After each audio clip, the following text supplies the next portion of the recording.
Hello and welcome to Subject to Change with me, Russell Hogg. My guest today is Edward Watts, Professor of History at the University of California, San Diego. And Ed has been on the podcast recently talking about the many problems faced by the Roman Empire. And we thought we'd bookend that episode with one that's equally dismal and depressing, I'm afraid, about the many problems faced by the Roman Republic. So welcome back, Ed, to the podcast. Thanks, Russell. I feel like I'm getting a reputation for being constantly depressing in these things. Well, I say it was depressing, the one about the decline of the empire, but just to say it's actually one of my most downloaded episodes to date. So I think people are, definitely responding to it in some way. Great. I guess that's our moment, right? Yes, so much speaks to people today. Maybe, I don't know. Anyway, today we're going to talk about the Roman Republic, and you wrote about that in your book, Mortal Republic, which, by the way, I'll just really, really recommend to the listeners, and it's an exciting read, but it's also packed with information and detail, and I think even people who are pretty familiar with the period will enjoy it and learn a lot, so that's my strong recommendation. And I thought maybe I could start with a really simple question, which is, what exactly is a republic and what makes it different from a monarchy, say, or an imperial system? No, I think that this is a really important question. And it's something that, in some ways, Romans struggled to articulate exactly what their project was when they were putting the republic together. So there's a really great way that Cicero describes this in his book, De Republica, which he writes actually almost less than 10 years before Caesar is going to be assassinated, and this is all going to completely fall apart. But what Cicero says is there's two things we need to understand about what the Roman Republic is. The first is, as a sort of theoretical construction, the Republic represents a representative democracy in which every citizen is a stakeholder in the enterprise. And so the Republic functions in such a way where the citizens have a role in this state, and they have an ownership stake in this state. And so that means that the Republic must work through consensus. It must also work through getting buy-in from everyone in the Roman citizen body about how things proceed and what kinds of policies are just and lawful. And so any changes to the basic structure of this Roman state must come about through the consent of the people who belong to it. But Cicero also says something else that's quite interesting. He says that Greeks sit down and they think about these things, and then they try to do them. And Romans do them. And then after they do them, they sit down and try to figure out why it works. And so Cicero's view, I think, is actually very, very perceptive. Because when the Romans set up their republic, they set it up with practical goals. They, for 200 years, had a monarchy, at least 200 years, and possibly longer than that. And the Roman monarchy was originally set up in such a way that the kings were chosen by senators, and then the people approved this choice. And so everybody had a voice in who the king was, but then he was king. And what the last phase of the monarchy represented was a set of kings who refused to get senatorial selection, but they would get popular approval. And so when the Republic was set up, it was a counter-revolution to this kind of popular monarchy. And it was initially designed to be something where the wishes of the Senate dominated the wishes of the people. And what Cicero's model, I think, is very good in telling us is that was the starting point. But as it developed, this idea of an integrative compact where citizens own this enterprise. And literally, the word republic means public thing. It's res publica in Latin. It means something that belongs to the people. And the Roman Republic evolves in such a way that it becomes a representative democracy that genuinely belongs to the people, where people elect representatives to make policy and implement policy. But at every point, those representatives have to check back with the people who elected them. But there's one other important point about the Roman Republic we have to keep in mind. It is not a democracy in a proper sense. Athenian democracy is a great example of what a democracy in antiquity was. Every citizen had an equal vote in the Athenian democracy. regardless of how rich you were, regardless of who your parents were, regardless of what your ancestry was. Everyone had an equal vote in the Athenian assembly. The Roman Republic did not give people equal votes. Certain people were more important and their vote counted more. That meant that they had, in a sense, more voting shares in the Republic. But it didn't mean that other people had no share in the Republic. And this is, I think, the fundamental way we have to understand. This is a citizen-held corporation where there are certain rights that the citizens all possess, and the Republic doesn't trample them. And all of them have a voice in what the Republic does, but the voice is never equal, and it's not designed to be equal. And you said something, I think, which you talk about in your book quite a lot, which is that the Romans do, and then they think about, and the sort of the importance of Republican norms, even if they're not necessarily terribly well expressed, nonetheless, they're kind of crucial to the running of the Republic. Yeah, and this is where the Ciceronian idea is particularly important to think about, right? If you were to sit down and articulate the basic structure of a government when that government was set up, there's going to be all kinds of things you don't think about. I mean, the United States is a great example of this, right? Our Constitution is very, very hard to amend. And there are very clear pieces of the way our government works that are antiquated and don't really work very well in a 21st century context. But we are wedded to this theoretical structure that was set up in the 1790s that governs how our state is supposed to work. And if it is antiquated or it's something that doesn't function particularly well in a modern environment, we struggle to deal with it. The Roman Republic, because it was based on a combination of laws and norms, those norms could evolve. And they evolved in such a way that Romans were perfectly comfortable with, because this is a practical enterprise. It didn't start out with a set of 40 smart men sitting in a room imagining what a republic would be. It started out as, how do we solve a problem? And then there's consistent dialogue across the citizen body about how to better solve the problems that the Republic faces as new problems arise. One of the examples you give of somebody who exemplifies the Republican ideals and who has sort of internalized the norms of the Republic is this man Fabricius at the time of Pyrrhus. So do you just want to say a bit about him and how he sort of embodies Republican ideals? Yeah, Fabricius is a wonderful figure because he comes right at this moment where, first of all, our sources start covering actual people, not ideals, not sort of mythologically influenced individuals, but actual people. And with Fabricius, we also see the Roman Republic at this point of inflection where the idea of a not particularly wealthy but politically important figure is still something that Romans are completely willing to embrace. And they expect, actually, that some of their leadership class is not going to be wealthy people. And Fabricius is not wealthy. But Pyrrhus, who is for a little while actually held the throne that Alexander the Great once held, Pyrrhus is coming from a different environment where there is, of course, lots of wealth in the Greek East after Alexander's conquests. And so when Pyrrhus comes into Italy, he immediately assumes that he can bribe Fabricius. Pyrrhus comes into Italy to intervene in a conflict between Rome and the city of Tarentum. And Pyrrhus has a professional army. He has elephants. It's very well equipped. And it faces this citizen levy of, Romans and their allies that come together. They've never seen elephants. They lose the battle, but they fight really well. And Pyrrhus takes substantial losses, even though he wins the battle. And Pyrrhus basically decides he doesn't want to fight these people anymore. It's not profitable for him. He can't easily replace the professional troops that he's lost. And he just basically wants some sort of an agreement that will save face and he can cut and run. And so he thinks that he can buy Fabricius off, who Fabricius is sent by the Senate to try to determine what kinds of arrangements can be made. And Fabricius shocks Pyrrhus because even though Pyrrhus has great intelligence and knows that Fabricius is not wealthy, Fabricius is unwilling to be bribed. And Fabricius's comment is, in effect, the things that matter to me are the social rewards that the Republic provides.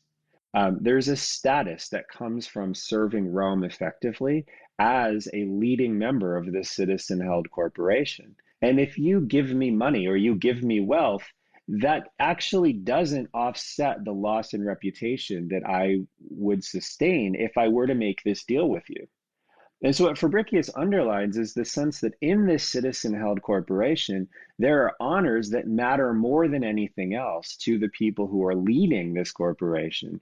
And the Republic dominates those honors to the point where service to the Republic trumps individual monetary needs, wealth, even family concerns. Service to the Republic is the thing that people like Fabricius value above everything else. And the Republic can guarantee their loyalty because the Republic has a monopoly over that particular form of social currency. And then is it Appius Claudius? I can't now remember, but I think it's Appius Claudius. And this is the other key thing about the Republic at this stage, which is that there's a deal to be done with Pyrrhus. And he says, under no circumstances should we stop the war until we've driven him out. What drives the Romans to be so aggressive and so unwilling to cut the deal with Pyrrhus? Yeah, this is a wonderful question. And since I wrote Mortal Republic, I've spent a lot more time with Appius Claudius because he's an absolutely fascinating figure. He really is the man who represents the first. There's a historian who says that this is the first real Roman we deal with, because he's the first politician whose texts we have. The speech that he delivers to the Senate in the context of the war with Pyrrhus, people had that. The historians who write about this actually had his words. And so he's a real figure acting in a real way in this context. But what Appius Claudius actually, the reason he's even more interesting, I think, than I'm able to convey in Mortal Republic is because Appius Claudius belongs to a previous generation. There is this emergency around the year 300 when Rome has just kind of completed the domination of Italy, where they face off against all of the people who are sort of struggling to resist Roman domination at once. And they trot out a sort of all-star team of the greatest commanders in the Roman world at that moment. And Appius Claudius is one of those people. By the time that the negotiations with Pyrrhus are happening, Appius Claudius is the last one of those people who's still functional. And so when Appius Claudius comes into the Senate to talk about the negotiations with Pyrrhus, what you have here is a kind of fossil of a different time. One of the people who won the Roman domination over Italy now is coming in and saying, you know what, like my generation suffered and sacrificed and did all of these things so that Rome could become the dominant power in Italy. And now you young people who are running the Senate, you want to make a deal with this outsider. You don't understand what we had to go through to get the position of dominance that you're now putting at risk. And Appius Claudius is also a man who is very, very aware of how to stage manage these sorts of things. And so he's now in our sources called Appius Claudius Caecus because he's blind. He, of course, wasn't blind in the 290s, but he's blind when he comes into the Senate, and he has his sons who are senators help him in because he's old and he's frail and he's blind, and it really is like they've kind of dug up a fossil from the past and animated it and put it in front of the Senate.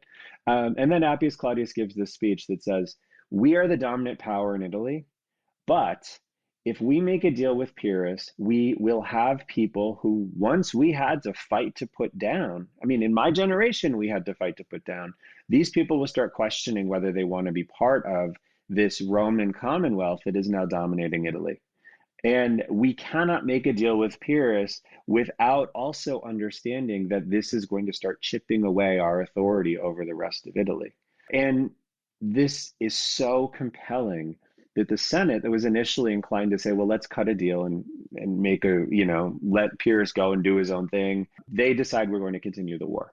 And once they decide it, they do. They continue the war.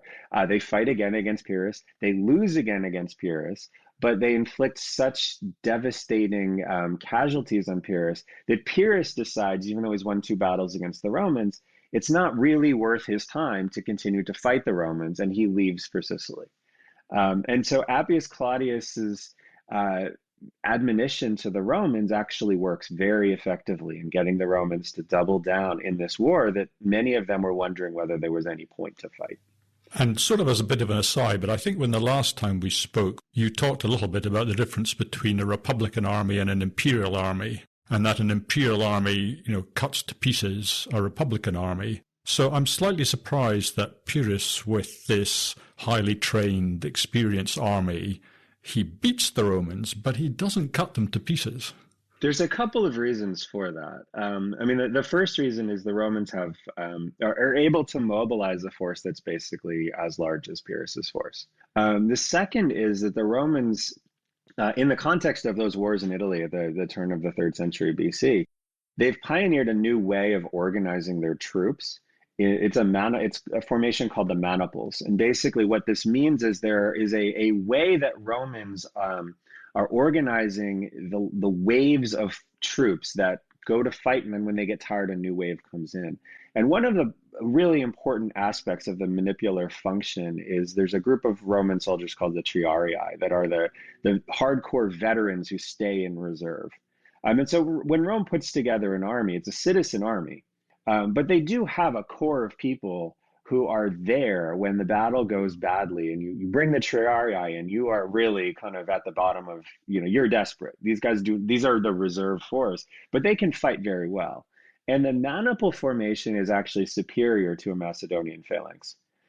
Not massively superior, but it's a better formation for what the Romans are doing. And so they have the advantage of troops that are not as good as Pyrrhus's troops, but there is a core of their troops that are very experienced and can actually help if something is going badly. They can inflict significant casualties. And they also have a better formation. And so when Pyrrhus is mobilizing against them, he does have a better army. This is why he wins those 2 battles. But the Romans can inflict significant casualties on him because they have a tactical advantage. And they also have a core that can sort of hold its own against this group.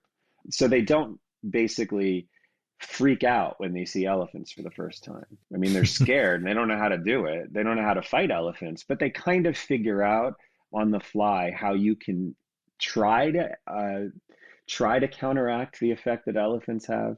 And so the Romans are able to hold their own in a way that probably a force that was fighting with the same tactical patterns as Pyrrhus's forces would not be able to if it had the level of experience a Roman citizen army did. So we can just maybe skip forward a little bit to the Carthaginian Wars.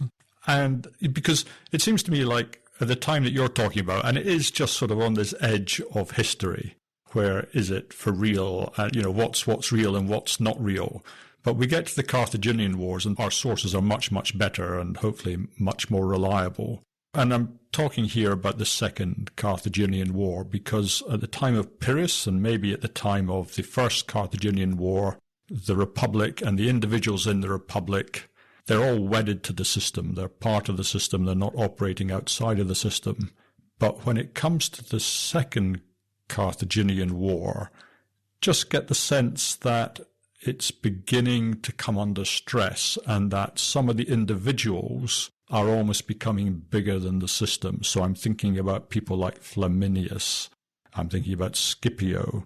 Maybe not Varro, who loses terribly, who loses the biggest battle in Roman history, perhaps. But he comes back to Rome, and everyone says, "Well, good to see you back." And he's re-embraced into the body of the system. But you want to talk about how the stresses are beginning to sort of appear at this time, if indeed they are. Yeah, no, I think you're right that they are, and I think there's a couple of things that we can look at for why that's happening. One issue that we can look at is after the First Punic War with Carthage, Rome takes control of territory that is not on the Italian peninsula. It takes control of significant parts of Sicily. It takes control of, in a very, very disreputable way, Sardinia and Corsica. And what the Republic sort of figures out is that those territories, unlike the Italian territories, where Rome tries to build either a citizen body that incorporates people that have been conquered, or a kind of commonwealth structure that brings in allies who serve in a kind of cohesive way with a set of arrangements that bind them to a larger Roman project. The people in Sicily and Sardinia and Corsica are subjects. They are not Rome is not trying to integrate them into their political system. They're instead trying to dominate them and extract resources. And initially, they're trying to extract resources to pay for the security and the deployment of troops to maintain Roman control of those territories. But what you get in that context is something that begins to distort what the Republic is. Because the great success the Romans had in the fourth century and third century, early third century BC, was in creating this kind of cohesive Roman project that brought together people who had been conquered into a polity where they either were citizens and had a kind of full role in that polity, or they were allies who were built into a structure where their contributions were valued not necessarily as equals, but as full participants in aspects of this system. And when you get to the point where the Republic is in essence, running an imperial venture where it's dominating people and extracting resources, but not giving them rights, you start getting distortions into that system. And as you get into the 220s, what we begin to see is Roman politicians begin pursuing their own agendas in ways that kind of counteract the role that someone like Fabricius believed a Roman politician ought to play. Fabricius's idea is an idea that is goes all the way back to, say, some of the 5th century exemplars like Cincinnatus in the Roman context, where these are people who believe that they do what the Republic assigns them to do. And if it's, if they're a consul and leading the Roman Republic and it's a boring year and you don't do anything, okay, that was your lot. That was what you were asked to do. Someone like Flaminius doesn't believe that if you're consul and it's boring, you do nothing. What Flaminius believes is the consulship is an opportunity for him to do something to make his name better and greater. And if the Republic tasks him with doing something that he's not comfortable with, he's not going to do it. And so these are the people who are coming to the fore in the lead up to the Second Punic War. People who have a kind of negotiable relationship with what the Republic is asking of them. And Hannibal understands how you take advantage of these people, because these people in essence believe that if they're holding the consulship, it's a 1-year office, they have 1 year to make their mark. And Hannibal has a couple of attributes that can be great strengths against certain adversaries, but are great weaknesses against different types of adversaries. Hannibal's greatest strength is he is excellent at finding a battlefield, preparing that battlefield in a very intricate way that creates traps for people who are overly aggressive and trying to attack him. And when you have guys like Flaminius who believe I have 1 year to make my mark, if Hannibal is in Italy, I have 1 year to defeat him. Hannibal can trap people like that very easily. He'll set up very complicated battlefield tactical strategies. And when the overeager Roman commander comes in, Hannibal will totally destroy his forces. And that happens to Flaminius. It happens to Varro. And it's something that would not happen to somebody like Fabricius, who would say, in essence, okay, I'm here to serve the Republic. And the Republic wants me to, first of all, not lose my army. And then second of all, if I can do that, not lose my army and defeat Hannibal, all the better. And so the response to Hannibal trapping these Roman armies is a generation of people like Fabius Maximus, who come up and say, in essence, we are going to protect our armies. We're going to bottle Hannibal up. We aren't going to go for a decisive victory because Hannibal will not give us that. If we pick the terrain and we set our armies up in a way that's advantageous for us, Hannibal won't fight us. Hannibal will only fight when he sets the terms. And so the overeager Republicans of the 220s fall into Hannibal's trap repeatedly. The patient Romans of the 210s kind of bring back this idea of Fabricius, that we serve the Republic, we do what the Republic needs based on what the moment demands. And if that means we don't defeat Hannibal immediately, then we don't defeat Hannibal immediately. And this strategy, which is an embracing of the traditional way that the Romans functioned in the Republic, actually is the strategy that slows Hannibal's momentum and allows Rome to start recovering from the initial strikes that Hannibal mounted on it in the first part of the Second Punic War. And yet, if I look at somebody like Scipio, it feels like he is almost in the mold of somebody like Flaminius. He doesn't seem, he seems to be a man who, I don't want to say he's in a hurry, but he wants to act. He's in a hurry. No, you're right. He's in a hurry.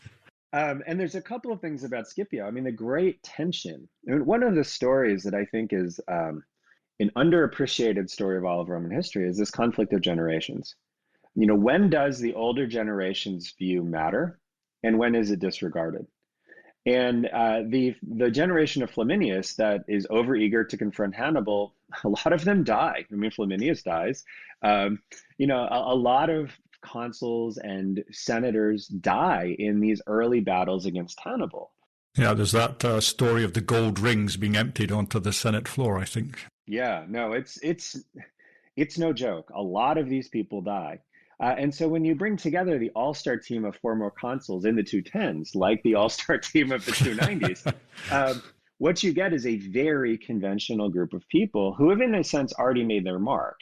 And so they are patient. But Scipio is in a hurry. And the conflict about what to do to conclude the war with Carthage is a conflict between that generation of kind of eminence Greece from the 210s saying, we need to do what we've been doing. It's been working, right? Hannibal's bottled up. He's not taking any territory. He's not destroying Roman armies. Scipio is of a younger generation. And Scipio says, we're not going to ever end the war that way. We need to do something dramatic. We need to actually defeat him. And what Scipio does, the thing that Scipio has going for him is both this really incredible ambition, but Scipio also has developed tactical abilities to counteract what Hannibal does. So Hannibal is very good at pre-positioning forces and picking his battlegrounds and, setting up a multi-stage set of steps that will ultimately result in something that will annihilate a Roman army. What Scipio is able to do is actually engage more fluidly with the tactics of that particular battle. And so if Hannibal pre-positions a bunch of people to do a bunch of things, Scipio is able to actually dynamically adjust his forces in a way that counteracts that.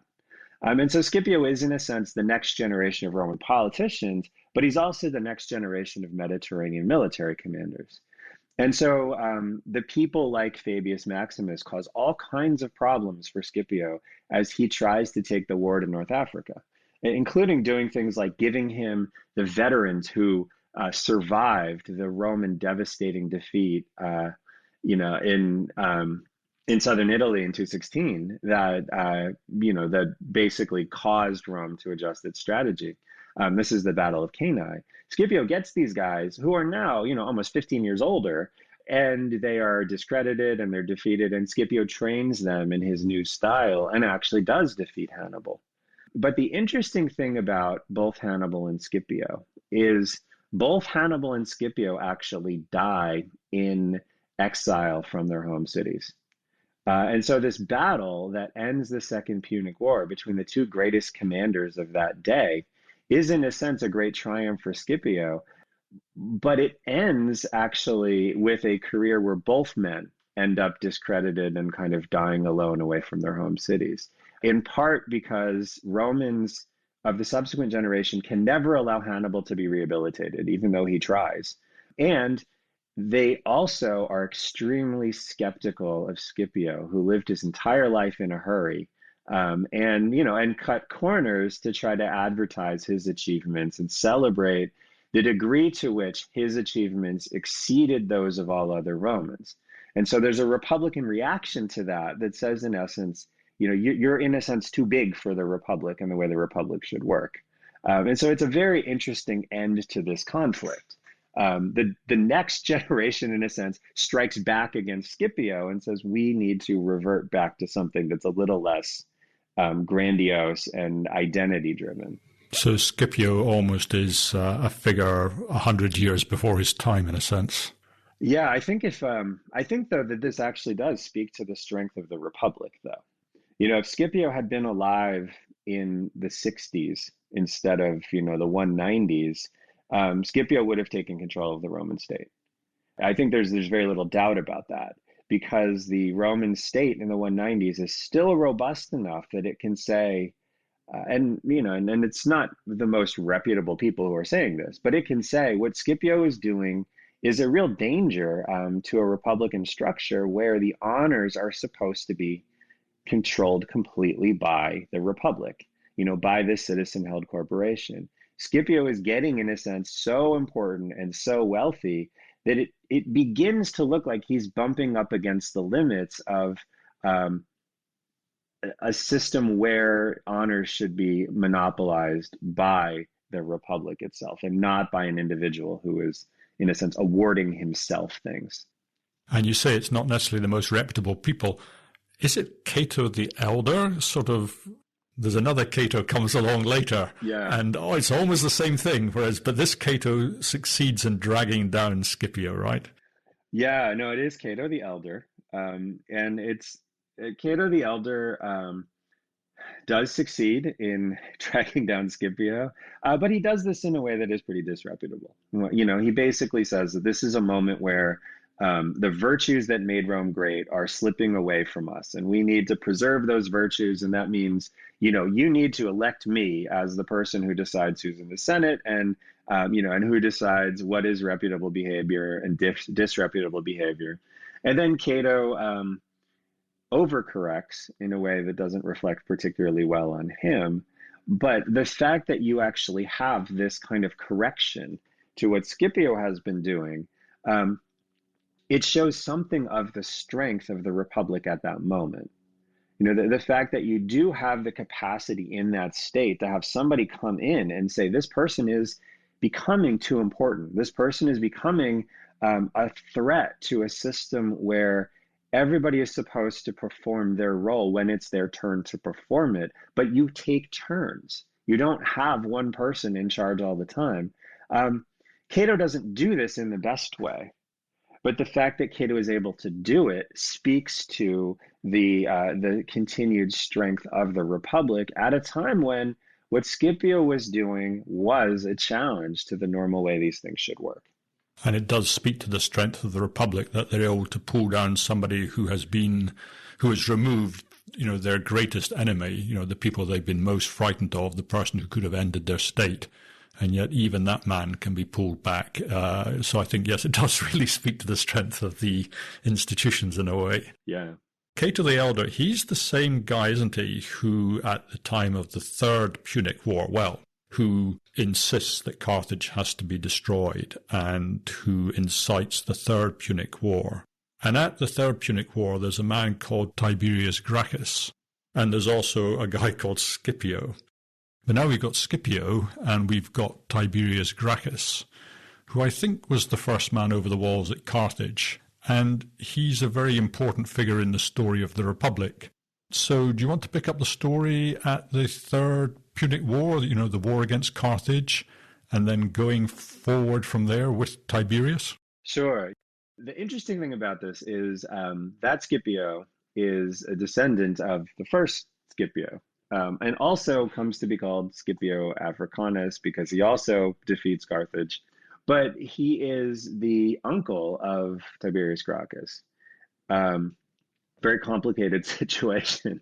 But the situation is such that Tiberius Gracchus starts out as a descendant of Scipio Africanus the Elder, but also a descendant of one of Scipio's a rival of Scipio's who feels very uncomfortable at the way the Republic has responded to Scipio.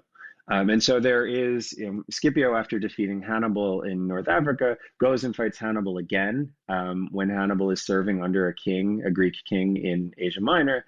He wins a victory there, and he gets prosecuted for taking too much of the shares of the victory. And Tiberius Gracchus, who's a rival, actually steps up and says, this is just not right. This is just a politically motivated prosecution. And so they make peace with each other to the point where Tiberius Gracchus, the politician of the 180s, marries the daughter of Scipio Africanus, and they have a child who is Tiberius Gracchus.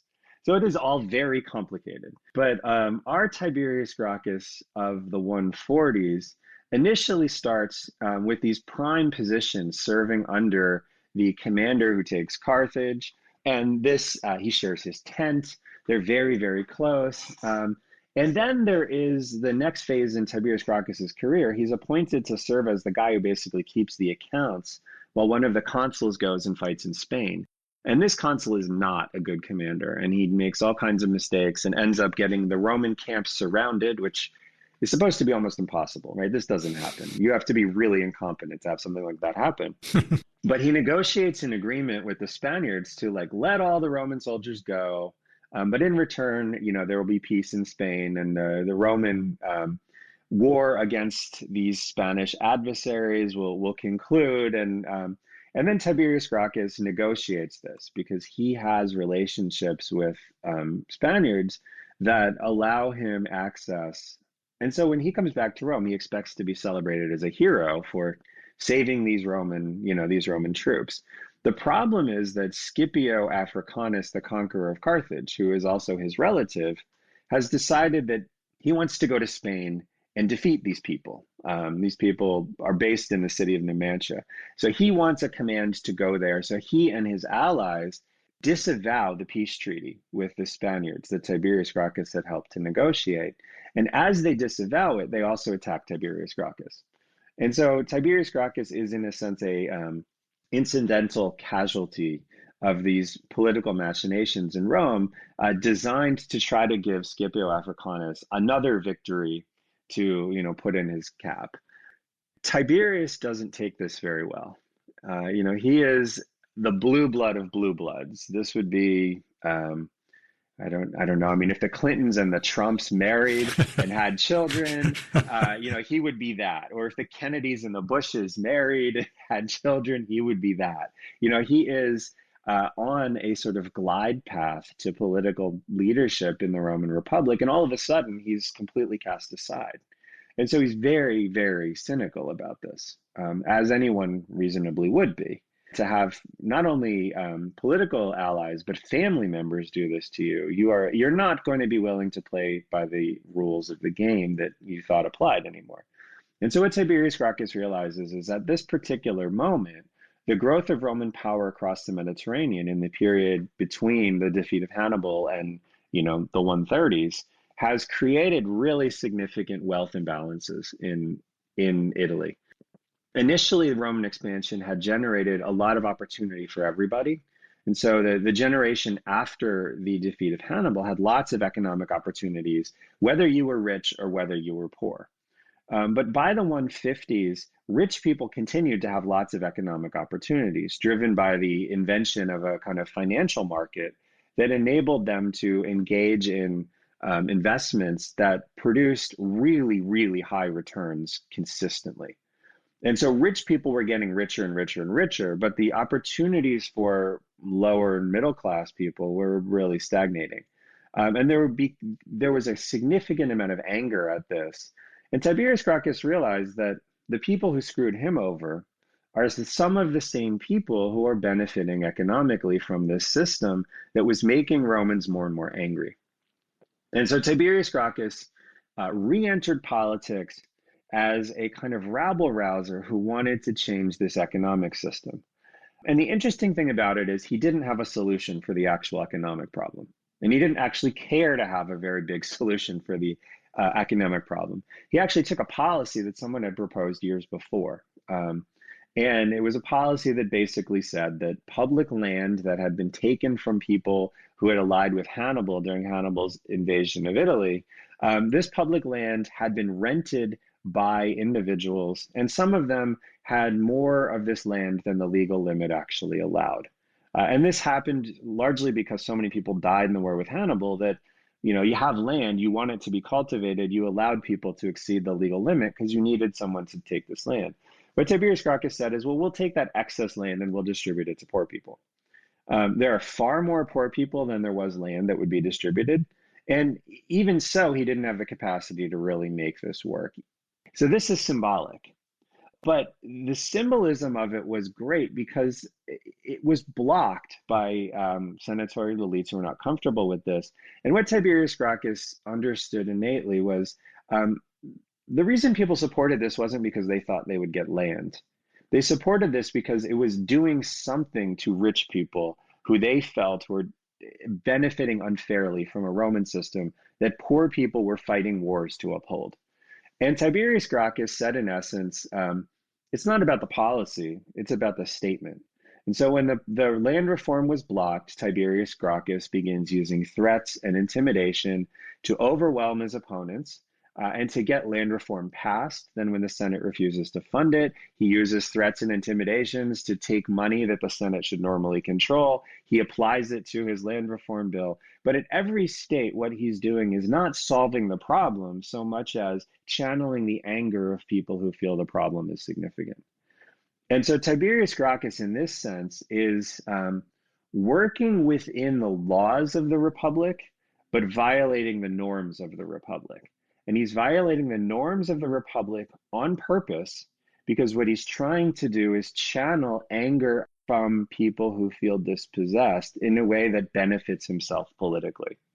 And this presents a real crisis for Rome. Because what does the Republic do in a moment where an individual is putting his own interests above those of the state, but doing in a way that's destructive to the cohesion of that citizen body that the Republic is supposed to represent? When I listen to you, I get the sense you think that this is almost a form of revenge by Tiberius rather than a consistent program that he believes in. Is that fair? I think he believes in the program, but I think that people who believe in programs in Rome tend to believe in those programs in a fashion where they would like to have credit for bringing it about. But if they can't get credit for bringing it about, they will continue to work for the program. And Tiberius Gracchus is a man in a hurry. You know, he went to and took this office as tribune of the plebs because he wanted to do something radical and something different, because he needed to restart a political career that was unfairly sidetracked. And so I think that he genuinely does believe that this is a program that has a positive, that will have positive effects. I don't know that he understood exactly how few positive effects it would have. You know, when people have looked at what this program would actually do, if he actually implemented the program fully, he would probably settle a few tens, maybe 15,000 families out of a population of a few million. It's not solving the problem in a major way. It's symbolic. It's not clear that he understood that this is mainly symbolic. He might have thought he's actually going to solve a problem, but he's aggressively pursuing this, not because he wants to solve the problem, but because it's good for him to do it. I tend to think Tiberius Gracchus is an extremely disreputable person. I really don't. I really think Tiberius Gracchus is a very destructive individual. But I think when you look at his brother, for example, there you see a person who really does want to solve problems. Yeah. And I think that's the challenge that a lot of us as historians have. In many ways, Tiberius Gracchus is fighting for the right people. And he's fighting for the right people at a moment when someone needs to fight for those people. But the way he chooses to do it and what he's trying to gain from fighting for those people in that particular fashion, I think is very dangerous. And I think that's the challenge with Tiberius Gracchus. It's very hard to not be sympathetic to the needs of the people that he's trying to help. And it's very hard to not be sympathetic to his, I think, genuine desire to help those people. But the way he chooses to do this subverts the way the Republic should function. And it invites violence, and it invites threats, and it invites intimidation, and it is for self-serving purposes primarily. And you say it invites violence, and of course, pretty soon that then descends on his head, doesn't it, along with some of his supporters? Yeah, no, and what Tiberius Gracchus was doing was he was threatening people. He wasn't actually fighting people. He wasn't hurting people, but he was, threatening people. And he was implying that if you oppose what he's doing, then something might happen to you. But if you threaten people enough and you're doing something that is disruptive in the way that politically what he's doing is disruptive, someone will eventually decide, well, I need to fire the first shot before he does.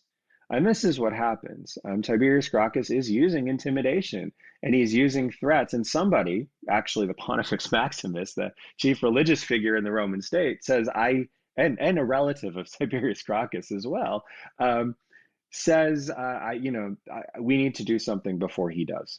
And they arm a mob, and the mob comes into a place where voting is taking place, and they kill Tiberius Gracchus and 100 or so of his followers. Tiberius Gracchus, he didn't start the violence, but he brought Rome to a point where people would think violence is necessary.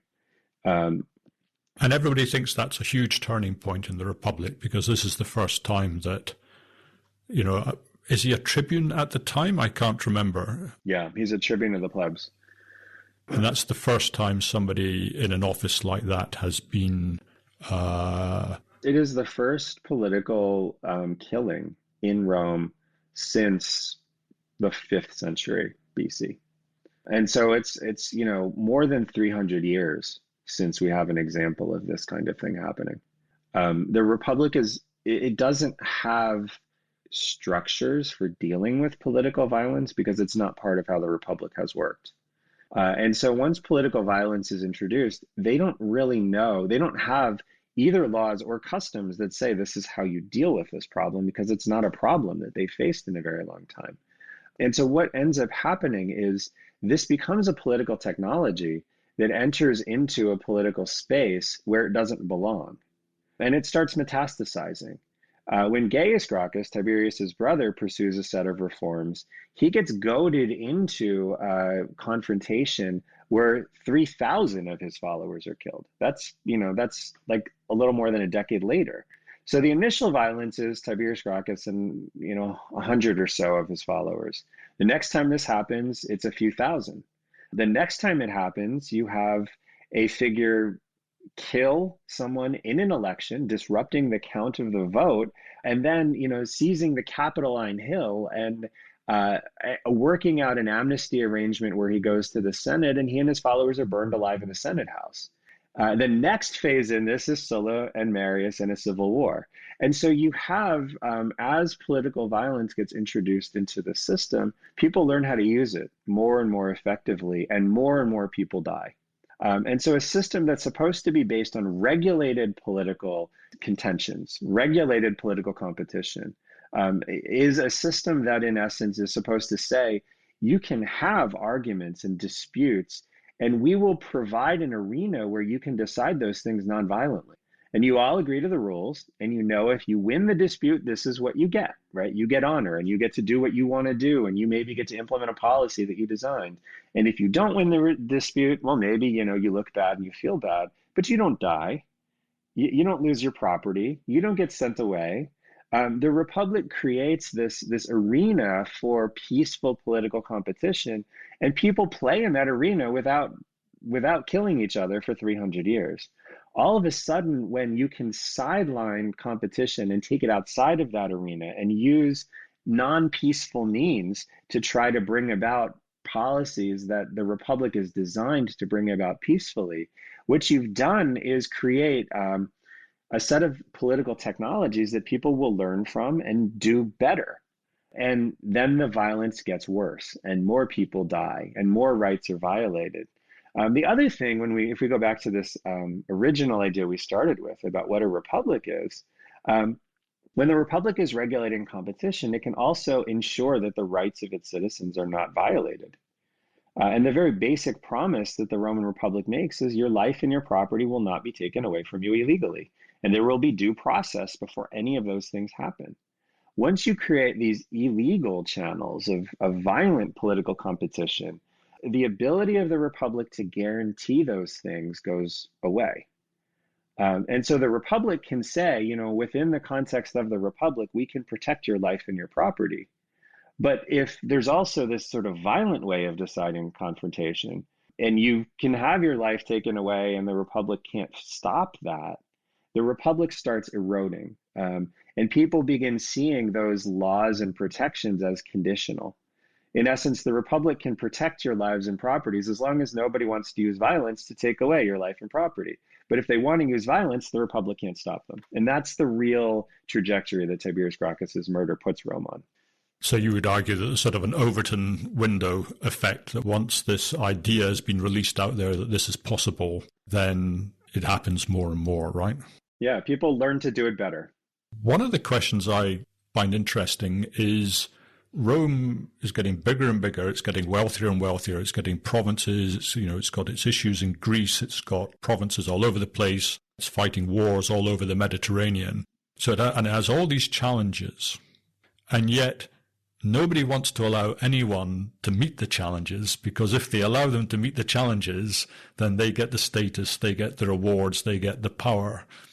And so you have this republic which says, we will monopolize the rewards and you will act in the interests of the republic in exchange for that. But all of a sudden, nobody's allowed to act in the interests of the republic because they can't afford to give them the rewards. And it just seems a nightmare, the last 50 or so years of the republic. Yeah, and this is the Cato the Elder paradox, right? Cato the Elder. There's, again, if we're thinking in generations, Eric Gruen has this wonderful book on the last generation of the Roman Republic, and this is a group of people that are all born more or less between about 106 and 95 BC, and Cato is the youngest of them. And so when Cato comes onto the political scene, he's already dealing with Cicero and Crassus and Pompey and Julius Caesar. And Cato is, in a sense, starting behind these people. And so what Cato realizes is, first, he's not comfortable with the amount of power these people are getting, but also Cato is competitive against these people. And so he cannot overpower them because he just simply doesn't have the wealth of Crassus or the military skills of Pompey, or the personality of Julius Caesar. So he just blocks them. He blocks what they need, so that he says, in essence, if I can't have these rewards, no one can have these rewards. But what that means in practice is Rome, by the 60s BC, is controlling territory that stretches from the Israeli desert to the Atlantic Ocean, and from more or less, like from the Alps, more or less down into, the edges of the Sahel. Like, this is a very big territory, or the edges of the Sahara. It's a very, very big territory, and you need to actually run it. You need to actually respond to problems. And Cato's response to this, blocking things up so that problems can't be addressed, because allowing some of these people to address problems makes them more powerful than Cato's comfortable with, forces people like Caesar and Pompey and Crassus to make arrangements so they can subvert the normal functioning of the republic. And so obstruction can work as a short-term strategy to prevent somebody from getting the opportunity to resolve a problem, but it will not work in the long term, because those Republican processes that enable obstruction will eventually just be subverted. Someone will figure out a way to work around them, and maybe it's violence, but to their credit, Crassus and Pompey and Caesar actually create a way to work around Cato's obstruction that's nonviolent. It's not good. It's not really in the spirit of what the Republic is supposed to do. It involves, in essence, three very, very powerful and charismatic people creating a kind of parallel republic for themselves, where they use their resources to hijack elements of the Roman state to get what they want. But to their credit, they're not using violence yet. And so Cato kind of puts people who actually are not inclined towards violence and would probably be willing to work within a Republican structure if they thought it was a fair structure, to do things that further weaken the Republic. So would you regard Cato as one of the principal villains in the fall of the Republic? I think he's one of the principal villains. But again, I think with a lot of these people, it's important for us as historians to also try to understand why they do what they do. I think in Cato's case, Cato very firmly believes that he's acting with a set of principles or he's acting in accordance with a set of principles about what he believes a republic ought to be. And I think Cato is the opposite of what Cicero is imagining a Roman to be. At one point, Cicero actually says that Cato needs to get his head out of the Republic of Plato and understand that he lives in the Republic of Romulus. Cato is very, very devoted to abstract and high-minded ideals. And this means that on occasion, he really struggles to deal with realities. And so I think what Cato does is incredibly damaging. I think Cato almost single-handedly forces the set of events in the 50s that will lead to the end of the Republic. But I also think that it's admirable that Cato is trying to do what he thinks is right. He's doing it out of a public mindedness and a public spiritedness that also serves his own personal ambitions, but he's not doing this simply because of his personal ambitions. And so he's a very complicated figure. In some ways admirable, in other ways, really, really damaging. Well, I suppose if you judge people by their fruits, then he's a disaster. Yeah. But I mean, presumably because he is so uncompromising, that's a source of his power. If he had been more what Cicero advises, presumably he would not have been so powerful. I think that maybe what I would say is it's maybe a source of why he matters so much.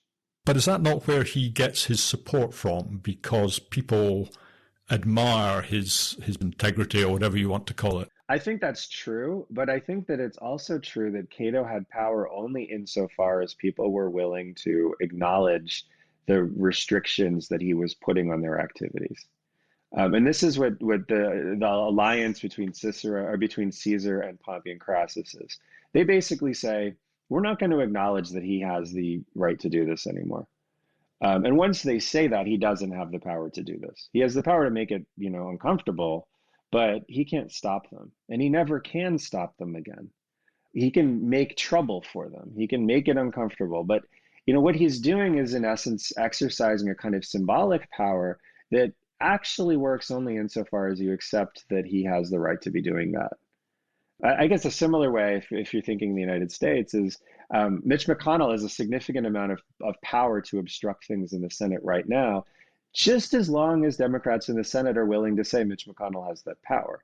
But if they decide to scrap this filibuster, then Mitch McConnell doesn't have that power anymore. It's just as long as you're willing to grant that the power this person has arrogated to themselves is real, they have that. But the minute you say they don't, then they don't. And I think that's the thing with Cato is if he had been more moderate in the way he used that power, people might be willing to acknowledge it for longer. So basically the theory is that it's a rubber band, and once it snaps, that's it. It's over. Yeah. And once people blink and say, you know what, no, he can't stop us from doing what we want to do. He can't stop them from doing what they want to do. And can we just talk a little bit about Cicero, because, you quoted him at the start admiringly, and you've sort of said he's tried to talk some sense into Cato. And yet, during the last years of the Republic, he comes across as this, damaging figure, but also surprisingly ineffective. He seems to back the wrong horse time after time and become almost totally irrelevant. I think Cicero is, in some ways, the opposite of Cato. I think Cato is not a particularly profound thinker, but he is very, very committed to the principles that he's able to, to develop and understand. Cicero is a very profound thinker who is not able to live according to the principles that he found. And I think that the best example of this, and one that I've talked about in other contexts, is Cicero actually says very, very dramatically a number of times that a republic is not a republic if it condones violence in any fashion. And he's right about that. I think Cicero is right, absolutely right about that. But in the very beginning of the year 52 BC, there's a street fight between Clodius and Milo, and Cicero really hates Clodius. And in this street fight, Clodius is killed, and Cicero decides that he's going to give the courtroom defense for Milo. And for various reasons, he's not able to do that because partisans of Clodius shout him down. But the speech he publishes actually says, well, Milo was completely justified in killing Clodius, and he's a hero for killing Clodius. And so this is a man who says, in very clear terms, a number of times, a republic cannot have violence in it, and then goes on and says, but it can have violence if I like the violence that's being done. This is the problem with Cicero. There is not the kind of courage to stand by his convictions, even when those convictions are uncomfortable. And so the problem Cicero falls into repeatedly is he's a very deep thinker who cannot actually act according to the ideas that he lays out. And many times his his words can get carried. He gets carried away when he's giving speeches. His emotions and response to political dynamics are all about expediency and not about principle. And yet, when you read his work where he's laying out theoretical principles for how polities should work, it's extremely sophisticated and very, very admirable. But those ideas can never be implemented because Cicero himself can't live according to them. Can we maybe just skip through the civil wars, the civil war between Pompey and Caesar? That's all well-known territory. A bit of Roman history I don't see covered that much is that sliver as the civil wars are running down to Caesar's assassination. And that's, I don't know whether it's a 2-year period or a 3-year period or exactly how long it is. Yeah. But what is remarkable about it to me is how bankrupt of ideas Caesar seems to be about how to move things forward. And I'd just be interested in your take on that, if you think that's right. No, I think that's great.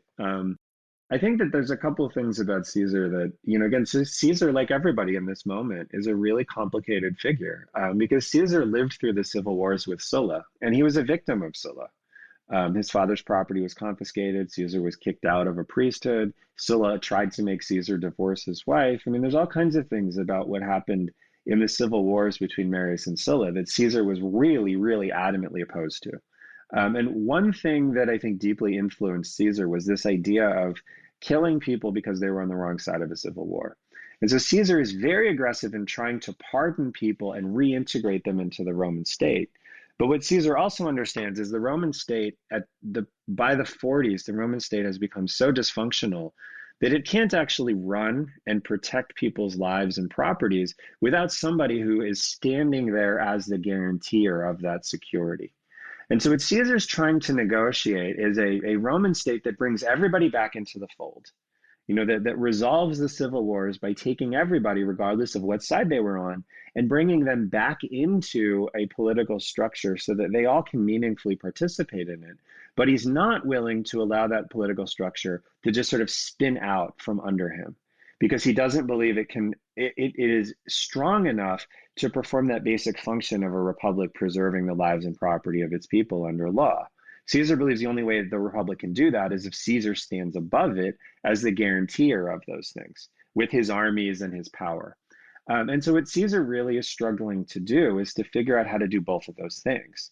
How to rebuild a republic that reintegrates people who disagree with each other and disagree with Caesar, but also allows for the protection of the rights and property of people that only Caesar can provide. And so I think when you're looking at Caesar as a kind of figure who's bankrupt of ideas, I think you're right, because Caesar doesn't want the republic to die, but he doesn't know how to bring it back either. And so he's stuck in this kind of middle ground. He's also incredibly arrogant.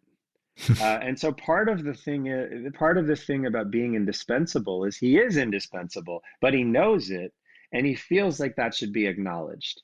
And that's where Caesar really runs into problems, is what do you do as Caesar when you have this position? How do you describe yourself, and how do you articulate your title? And Caesar plays with the idea of being a dictator for life, and then he plays with the idea of maybe being crowned, and he plays with all sorts of ideas that try to emphasize this status he has. But I think the intellectual bankruptcy is he's trying really to recreate or restore something that's dead. But he's trying to do it in a way that revitalizes the corpse while also acknowledging the reality that the corpse is not actually going to be revitalized to the point where it can do what it needs to do for a long time. And Caesar's going to have to stand there and kind of perform CPR on this nearly dead republic perpetually until it revives by itself. And I guess this is a place where I would blame Cicero, is that this is the moment where he might conceivably step up, and he goes off in a sulk, as best I can tell. Yeah, well, and it's a moment where some of these intellectual leaders, if they had realized what the situation really was and had realized that Caesar's instincts here are right, And maybe you could create something that would be enduring if you worked with him. And ultimately, what you get under Augustus is a version of, I think, what Caesar was trying to do. But hundreds of thousands of people die to get there. And I think you could have built it in the 40s if people had really sat down and thought about it. But Augustus learns from Caesar that you can't make peace with these people. You can't reintegrate opponents. You can't like superintend legitimate discussion with people who once opposed you because those people will not accept you as the guarantor of security. You have to kill them. Augustus kills them, lots and lots and lots of them. And so when Augustus creates this structure that rebuilds a kind of republican substructure, but a person in charge, Augustus is much more heavy handed than Caesar. He also doesn't have to deal with people who don't agree with him because many of them are dead. And the ones who aren't dead are sufficiently terrified that they're not going to do anything. Rome could have avoided that if the group of people and their considerable talents that were there in the 40s could have come together and tried to figure something out. They might not have. It might not have been possible. But I think Caesar's solution was certainly better than what happens for the next 15 years, where hundreds of thousands of people die simply because Romans couldn't figure out how to make something work that Caesar intuitively, I think, had figured out might work. I said this was going to be a gloomy and depressing episode, and I feel you've kind of brought it to an end there. Deaths of hundreds of thousands of Romans. I mean, it is a pretty gloomy episode in history. Yeah, I think when a republic dies, it can die with a whimper or it can die with a bang. And the Roman Republic, in some ways, because it was so robust, you had people willing to die for an idea. Brutus and Cassius mobilized people around an idea. Cato and Pompey mobilized people around an idea. Even Caesar, to a degree, is mobilizing people around an idea. When he marches across the Rubicon, the speech that he gives to justify this is the fact that the Republic no longer can protect the lives of people who don't agree with the leading authority in Rome. He says, we now have to fight because the Republic can't protect us anymore. All of these people in that generation wanted the Republic to survive. And in a way, that actually means they're going to fight harder for what they believe the Republic to be. But they are all fighting for a version of the Republic. And if the Republic really had been something Romans didn't feel strongly about, it probably could have just died with a military coup, or it could have died in a way that was relatively painless. But the deep affection Romans had for this thing meant that lots and lots and lots of them are willing to die for an idea. And the argument in some ways is about what does that idea mean when the practicality is failing? But just to slightly push back on that, I mean, I have a great deal of time for Caesar and feel he was put in an impossible situation, and that the people who put him in that impossible situation must have been barking mad given the examples of armies marching on Rome before. I can't really imagine what they were thinking. Perhaps they thought Pompey could protect them. But when Caesar crosses the Rubicon, although he says he's there to protect, that the Republic can no longer protect the lives of its citizens, I mean, his cause is Caesar. It isn't the cause of the Republic. And however much you might feel that Cato was fantastically irresponsible and foolish in the way he behaved, he at least was trying to protect something that you might call the Republic. I think Caesar would say that he is too. And Sulla's an example of this as well. Yes, that's true. Sulla, I think when Sulla says, I had no choice but to do this, what Sulla is saying is the Republic has failed me. It hasn't failed everyone yet, but it's failed me. And it can't protect me.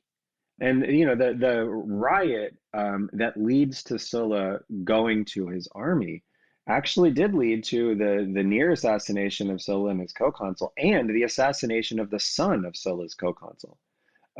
Sulla was right about that. The Republic couldn't protect him. And so the question, I guess, that's quite interesting is how civic-minded should you be when, you as a citizen can no longer count on that basic promise the Republic is making. To what degree does that matter? Because Caesar couldn't count on that. But Caesar's allies couldn't count on it either. At what point do you say, we need to bring the Republic back because the Republic has failed generally? Or when are you just saying it's failed me? But I think even if it's just failed one person, it's failed. And so I think that's where it becomes really complicated. Sulla thought he was saving the Republic because it failed him. And therefore, when it failed him, it had failed.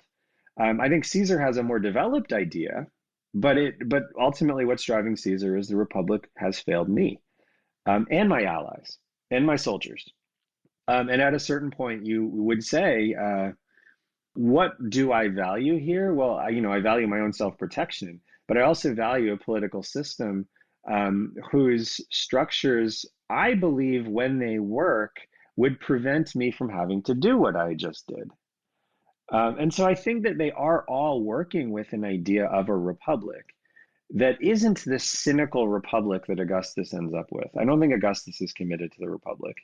He builds something around the republic, the guts of the republic, but he's not trying to save the republic.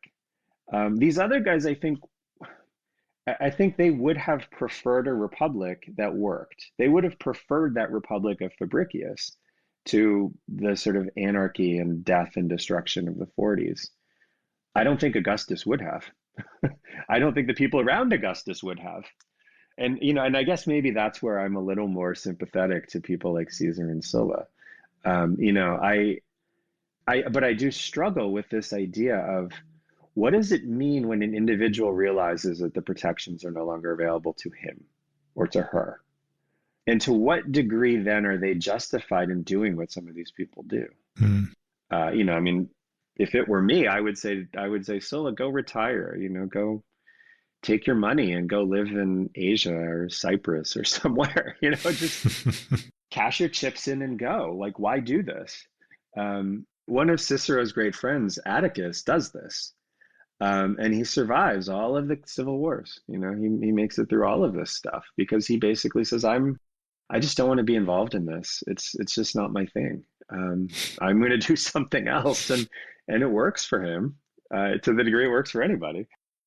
Okay, I think we've reached the end. That was another tour de force, Ed. Thank you so much. Oh no, this was a lot of fun. Thank you for this, and I look forward at any point to coming back and talking about republics and people and the challenges of these really complicated individuals.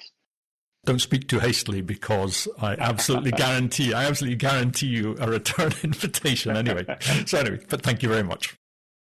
Well, that's the end of today's show. I hope you enjoyed listening, and if you did, do please join me for the next episode. And if you have the time, please do recommend me to your friends. And a share on social media and maybe a review on iTunes really helps my guests get the audience they deserve. Goodbye for now.